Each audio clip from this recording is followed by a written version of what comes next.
5 লাখ 5 লাখ একটু সবুর সবুর সবুর 5 লাখ সবুর, 1 minute 1 minute 1 minute 1 minute 1 minute. বিদেশিকেও কামলা খাওয়ান জুতায় 5 লাখ টাকা খরচ করে বিদেশ আইছে।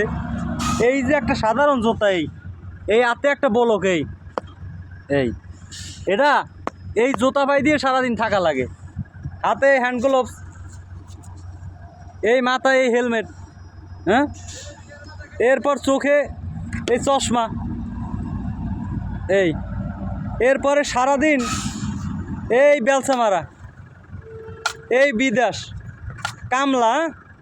হাদি ভাইয়ের বিচার না হইলে 72 ঘন্টা সময় দিলাম, এই 72 ঘন্টার ভেতর এই রেমিটেন্স, এই হাড় ভাঙা পরিশ্রম, এই পরিশ্রমের বিনিময়ে যে রিয়েল কামায়, এই রিয়েল বন্ধ হয়ে যাবে বাংলাদেশে।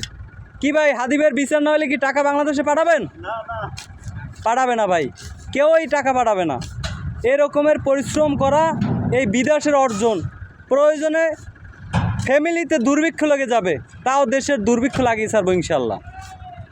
ডক্টর মোহাম্মদ ইউনূস স্যার, আপনাকে হাত জোর করে অনুরোধ জানাচ্ছি ভাই, আপনি ক্ষমতায় থাকাকালীন সময় আমার এই হাদি ভাই আল্লাহর কাছে চলে গিয়েছে, তাকে যারা আল্লাহর কাছে পাঠাইছে তাদের বিচার করেন। বিনীত অনুরোধ জানানো হচ্ছে। আদারওয়াইজ 72 ঘন্টা সময়ের ভেতরে রেমিটেন্স বন্ধ করে দেবো আমরা সকল প্রবাসীরা। আর প্রবাসীদের উদ্দেশ্যে বলতেছি, আপনাদের কণ্ঠ আমি প্রচার করতেছি, অবশ্যই আপনারা শেয়ার করবেন আর সাপোর্ট করবেন। আর কেউই রেমিটেন্স পাঠাবেন না, বিশেষ করে বাংলাদেশে। কারণ দেখেন, উনি তো জানে না, উনি তো আর কাউরে হারায় নাই। যে বাবা তার সন্তানকে হারাইছে সে জানে হারানোর যন্ত্রণা, যে মা তার সন্তানকে হারালো সে জানে সন্তান হারানোর কি বেদনা, যে স্ত্রী তার স্বামীকে হারালো সে জানে স্বামী হারালে সে কি হারিয়ে ফেললো। এই প্রবাসে দালাল, এই দেখেন ভাই, আপনি কতদিন কাজ করছিলেন জানো? 9 মাস 9 মাস কাজ করছে, 15 মাস বিদেশে আসছে, তার ভেতর 5 মাসের টাকা দালাল মাইরে খাই চলে গেছে। এই হয়েছে বাস্তবতা।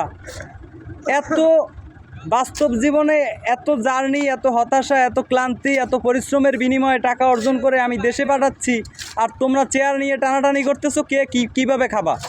ভুলে যাচ্ছ আমাদের ভাইরা, আমাদের মুগ্ধ, আমাদের হাতি, এই ভাইরা, হ্যাঁ, আবু সাইদ, তাদের রক্তের বিনিময়ে এই দেশ আমরা ফিরে পাইছি।